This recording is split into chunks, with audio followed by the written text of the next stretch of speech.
ಜಿಲೇಬಿ ಮಾಡೋಣ ಅಂತ ಅಂದ್ಕೊಂಡಿದ್ದೀನಿ, ಬೆಲ್ಲದ ಜಿಲೇಬಿ. ಅದಕ್ಕೆ ನಾನು ಒಂದುಂಡೆ ಬೆಲ್ಲನ ಒಂದು ಸ್ವಲ್ಪ ನೀರಲ್ಲಿ ಕಾಯಕ್ಕಿಡೋಣ. ಇಷ್ಟು ನೀರು ಸಾಕು, ಯಾಕಂದರೆ ಬೆಲ್ಲದಲ್ಲೇ ನೀರು ಬಿಟ್ಕೊಳ್ಳೋದ್ರಿಂದ ಇಷ್ಟು ನೀರು ಸಾಕು. ಇವಾಗ ಇಡ್ತೀನಿ. ಇವಾಗ ಅಷ್ಟರಲ್ಲಿ ನಾವು ಬಟರ್ ರೆಡಿ ಮಾಡ್ಕೊಳ್ಳೋಣ. ಇವಾಗ ಮೈದಾ ನಿಮ್ಗೆ ಎಷ್ಟು ಕ್ವಾಂಟಿಟಿಲಿ ಬೇಕೋ ಅಷ್ಟು ಕ್ವಾಂಟಿಟಿಲಿ ಮೈದಾ ಹಾಕೊಳ್ಳೋಣ. ನೋಡಿ, ಇದರಲ್ಲಿ ನಾನು ಒಂದು 3 ಸ್ಪೂನ್ ಹಾಕೊಂತೀನಿ.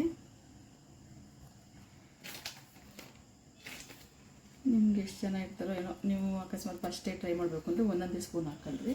ಆಮೇಲೆ ನಾನು ಒಂದು ಸ್ವಲ್ಪ ಕಾರ್ನ್ಫ್ಲೋರ್ ಹಾಕ್ಕೊತೀನಿ. ಇಷ್ಟು ಕಾರ್ನ್ಫ್ಲೋರ್ ಹಾಕ್ಕೊತೀನಿ ಅಷ್ಟೇ, ಇನ್ನೇನಿಲ್ಲ. ಇದನ್ನು ಚೆನ್ನಾಗಿ ಮಿಕ್ಸ್ ಮಾಡ್ಕೊಳ್ಳೋಣ. ಸ್ವಲ್ಪ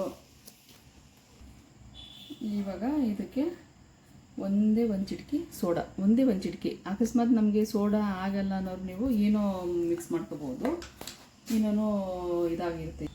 ಇವಾಗ ಇದಕ್ಕೆ ಇನ್ನೊಂದಾದ್ರು ಹಾಕೊಳ್ರಿ. ಇದಕ್ಕೆ ನಾನು ಮೊಸರು, ಗಟ್ಟಿ ಮೊಸರು ನೋಡಿ 5 ಸ್ಪೂನ್ ಹಾಕ್ಕೊತಾ ಇದ್ದೀನಿ ಇದೆಲ್ಲ, ಆಯಿತಾ. ಸ್ವಲ್ಪ ಲೈಟಾಗಿ ಹುಳಿ ಬರಲಿ, ಚೆನ್ನಾಗಿರುತ್ತೆ. ಇದನ್ನು ಚೆನ್ನಾಗಿ ಮಿಕ್ಸ್ ಮಾಡ್ಕೊಳ್ಳೋಣ. ಈ ಬಜ್ಜಿ ದೋಸೆ ಹಿಟ್ಟಾದಾಗ ಬರುತ್ತಲ್ಲ, ಅದಕ್ಕೆ ಮಿಕ್ಸ್ ಮಾಡೋಣ.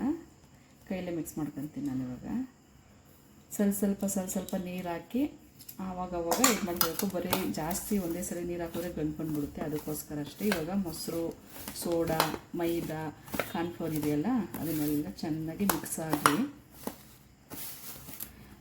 ಇವಾಗ ಸ್ವಲ್ಪ ನೀರು ಹಾಕೊಂಡು ನಾವು ಗಂಟಿಲ್ದಂಗೆ ದೋಸೆ ಹಿಟ್ಟಿನ ಅದಕ್ಕೆ ಮಿಕ್ಕೊಳ್ಳೋಣ.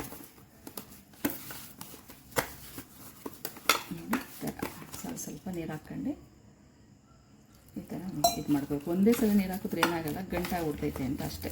ಇದನ್ನು ಮಿದ್ದಿ ಒಂದು ಹಾಫ್ ಆನ್ ಅವರ್ ಬಿಟ್ಟರು ಒಳ್ಳೆಯದು, ಚೆನ್ನಾಗಿ ಬರುತ್ತೆ. ಇಲ್ಲಾಂದರೆ ಒಂದು 1/4 ಗಂಟೆನಾದರೂ ಬಿಡಲೇಬೇಕು, ಒಂದು 10-15 ನಿಮಿಷನಾದರೂ ಬಿಡಲೇಬೇಕು.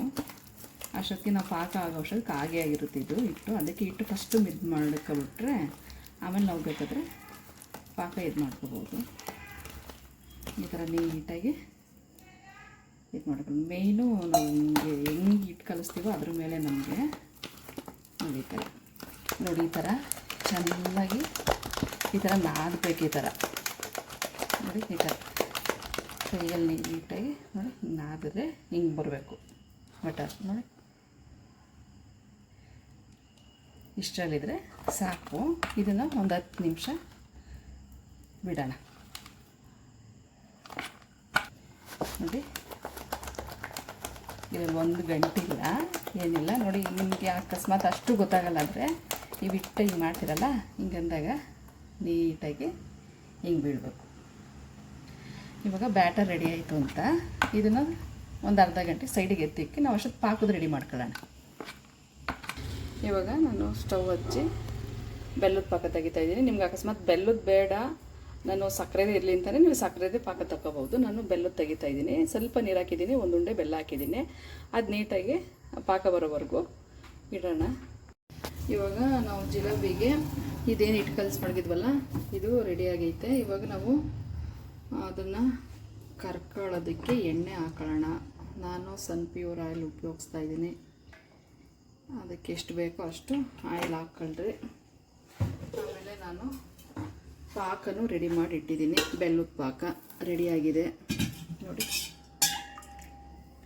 ಇದಕ್ಕೆ ಏನು ಹಾಕಿಲ್ಲ ನಾನು, ಕಲರ್ ಏನು ಆ್ಯಡ್ ಮಾಡಿಲ್ಲ. ಇದಕ್ಕೂ ಅಷ್ಟೇ, ನಾನು ಯಾವುದೇ ಕಲರ್ ಆ್ಯಡ್ ಮಾಡಿಲ್ಲ. ನಿಮಗೆ ಬೇಕು ಅಂದರೆ ಕಲರ್ ಆ್ಯಡ್ ಮಾಡ್ಕೊಳ್ರಿ, ಬೇಡ ಅಂದರೆ ಬೇಡ. ಸ್ವಲ್ಪ ಕೇಸರಿದು ಪುಡಿ ಮಾಡಿ ಹಾಕೊತಾ ಇದ್ದೀನಿ. ನಾನು ನೀರಲ್ಲೇ ನೆನೆಸಿಲ್ಲ, ಪಾಕದಲ್ಲಿ ಹಾಕಿದ್ರೆ ಇದಾಗುತ್ತೆ. ಏಲಕ್ಕಿ ಪೌಡ್ರನ್ನ ಸ್ವಲ್ಪ ಇದು ಮಾಡ್ಕೊಂಡು ಹಾಕೊತಾ ಇದ್ದೀನಿ ಅಷ್ಟೇ. ಇವಾಗ ಎಣ್ಣೆ ಕಾಯ್ದೈತೆ ನೋಡೋಣ.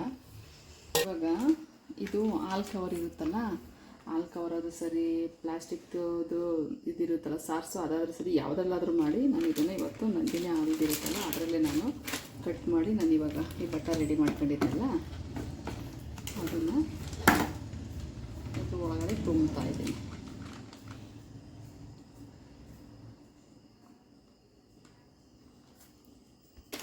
ಇದ್ರ ಒಳಗಡೆ ನಾನೆಲ್ಲ ತುಂಬ್ಕೊಂಡಿದ್ದೀನಿ. ಎಷ್ಟು ಬ್ಯಾಟರ್ ಇತ್ತೋ ಅಷ್ಟು ಹಿಟ್ಟನ್ನು ನಾನು ಒಳಗಡೆಗೆ ಫಿಲ್ ಮಾಡ್ಕೊಂಡಿದ್ದೀನಿ.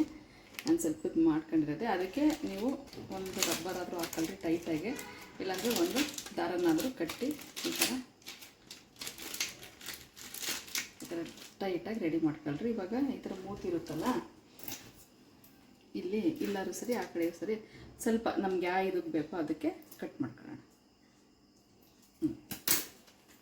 ದಪ್ಪ ಬೇಕಾದ್ರೆ ದಪ್ಪ, ಸಣ್ಣ ಬೇಕು ನೋಡಿ. ಒಂದೇ ಒಂದು ಡ್ರಾಪ್ಸ್ ತೊಟ್ಟಿಕ್ಸೋಣ. ಎಣ್ಣೆ ಕಾಯ್ದಿದೆ. ಇವಾಗ ನಮಗೆ ಯಾವ ಥರ ರೌಂಡ್ ಬೇಕು ಆ ಥರ ರೌಂಡ್ಗೆ ಈ ಥರ ಹಾಕೊಳ್ಳೋಣ.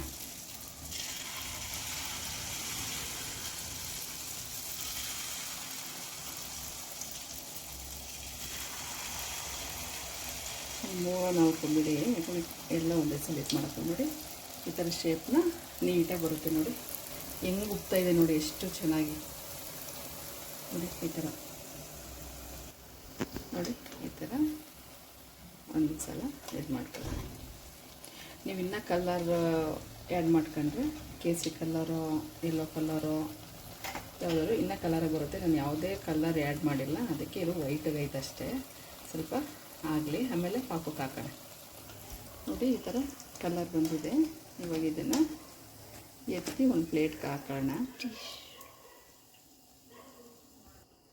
ಇದನ್ನ ಎತ್ತಿ ಪ್ಲೇಟ್ಗೆ ಹಾಕೊಳ್ಳೋಣ. ಎಷ್ಟು ಬಿಸಿ ಪಾಕಕ್ಕೆ ಹಾಕೋದು ಬೇಡ, ಒಂದು 2-3 ನಿಮಿಷ ಆಗಲಿ, ಆಮೇಲೆ ಎತ್ತಿ ಪಾಕಕ್ಕೆ ಹಾಕೊಳ್ಳೋಣ. ಅಷ್ಟೊತ್ತಿಗೆ ಇನ್ನೊಂದು ಸಲ ಇದೇನಾಯಿತು ಇನ್ನೊಂದು ರೌಂಡ್ಗೆ ನಾವು ಇದು ಮಾಡ್ಕೊಳ್ಳೋಣ.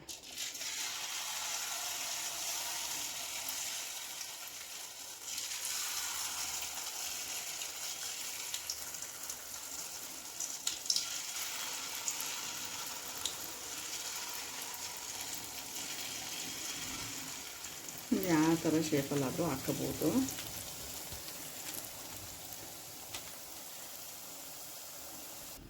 ಪಾಕ ಒಂದು ಸ್ವಲ್ಪ ಬಿಸಿ ಇದೆ. ಇವಾಗ ನಾವು ಅದರ ಬಗ್ಲೆ ಇಟ್ಕೊಂಡಿದ್ವಲ್ಲ ಅದನ್ನು ನಾನು ಹಾಕ್ತೀನಿ. ಹಾಕಿ ಸ್ವಲ್ಪ ಮುಳುಗ್ಸೋಣ.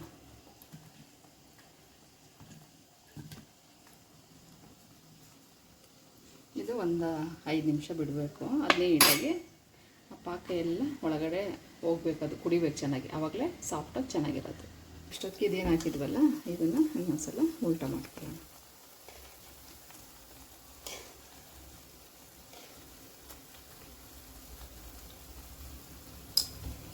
ಅಷ್ಟೇ, ಸಿಮ್ಮಲ್ಲೇ ಇರಬೇಕು. ಜಾಸ್ತಿ ಆದರೆ ಉರಿ ಏನಾಗುತ್ತೆ ಅಂದರೆ ಜಾಸ್ತಿ ಸೀದೋಗೋದಂಗಾಗುತ್ತೆ, ಒಳಗಡೆ ನೀಟಾಗಿ ಬೆಂದಿರಲ್ಲ. ಅದಕ್ಕೋಸ್ಕರ ಇದು ನೋಡಿ ಇದಾಗಿದೆ.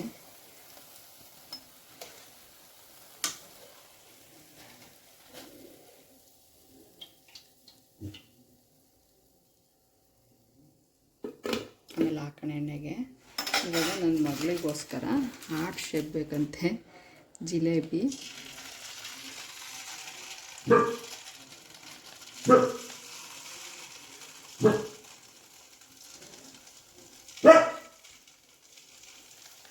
ಚೆನ್ನಾಗಿ ಬಂತ ಇಶು?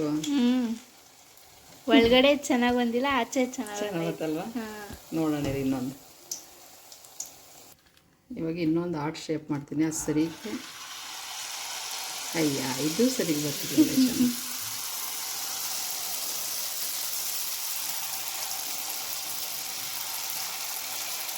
ಒಳಗಡೆ ಸರಿ ಅರೆ ಅದು ಟಚ್ ಆಗಲಿಲ್ಲ.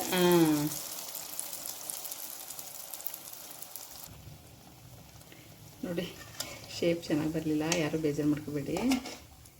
ಇದನ್ನು ಎತ್ತಿ ಸೈಡ್ಗೆ ಇಡೋಣ. ನೋಡಿ ಆಲ್ರೆಡಿ ನಾನು ಅಷ್ಟು ಹಾಕಿದ್ದೀನಿ ಪಾಕಕ್ಕೆ.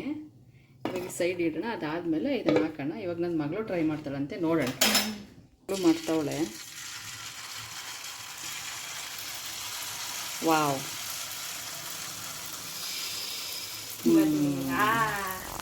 ಸೂಪರಾಗಿ ಬರ್ತು.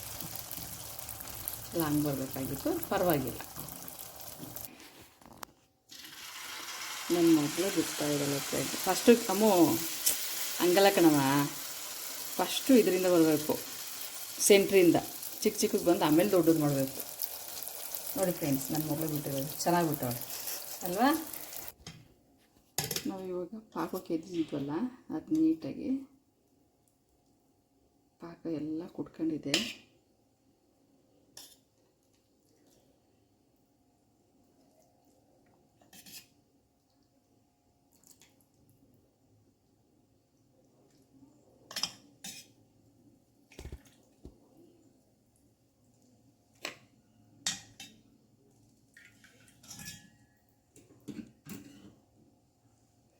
ಇಷ್ಟು ಪಾಕ ಆಗಿರೋದು. ಇವಾಗ ನಾವೇನಿದು ಹಾಕಿದ್ವಲ್ಲ ಇದು ಮಾಡಿ ಫುಲ್ಲು ಇದು ಒಂದು 10 ನಿಮಿಷ ಹಾಕಿ ಆದಮೇಲೆ ಜಿಲೇಬಿ ರೆಡಿ. ಇವಾಗ ಪಾಕದಲ್ಲಿರೋದೆಲ್ಲ ತೆಗ್ದು ನಾನಿಲ್ಲಿ ಜೋಡಿಸಿದ್ದೀನಿ. ಅದಕ್ಕೆ ಇವಾಗ ನಮಗೆ ಯಾವ ಡ್ರೈ ಫ್ರೂಟ್ಸಲ್ಲಿ ಅಲಂಕಾರ ಬೇಕಾದರೂ ನಾನು ಸಣ್ಣಗೆ ಬಾದಾಮಿ ಗೋಡಂಬಿ ಇತ್ತು ಅದನ್ನು ಮಾತ್ರ ಹಚ್ಚಿ ಹಾಕಿದ್ದೀನಿ. ನೋಡಿ, ಬಿಸಿ ಬಿಸಿ ಬೆಲ್ಲದ ಜಿಲೇಬಿ ರೆಡಿ. ಯಾವುದೇ ರೀತಿ ಕಲರ್ ಹಾಕಿಲ್ಲ, ಏನೂ ಇದು ಮಾಡಿಲ್ಲ. ನಾನು ಸಕ್ಕರೆಯಿಂದನೂ ಪಾಕ ತೆಗ್ದಿಲ್ಲ, ಬೆಲ್ಲದಿಂದನೇ ಪಾಕ ತೆಗ್ದಿರೋದು. ಇದಕ್ಕೂ ಅಷ್ಟೇ, ಹಿಟ್ಟಿಗೂ ಅಷ್ಟೇ ನಾನು ಯಾವುದೇ ರೀತಿ ಕಲರು ಆ್ಯಡ್ ಮಾಡಿಲ್ಲ. ನಿಮಗೆ ಬೇಕು ಅಂದರೆ ಆ್ಯಡ್ ಮಾಡ್ಕೋಬೋದು, ನಾನು ಮಾಡಿಲ್ಲ. ಇಷ್ಟೇ ನೋಡಿ, ಎಷ್ಟು ಚೆನ್ನಾಗಿದೆ ಗೊತ್ತಾ, ತುಂಬ ಚೆನ್ನಾಗಿದೆ ಟೇಸ್ಟು. ಒಂದು ಸಲ ಟ್ರೈ ಮಾಡಿ ಹೇಗಿದೆ ಅಂತ ಹೇಳಿ.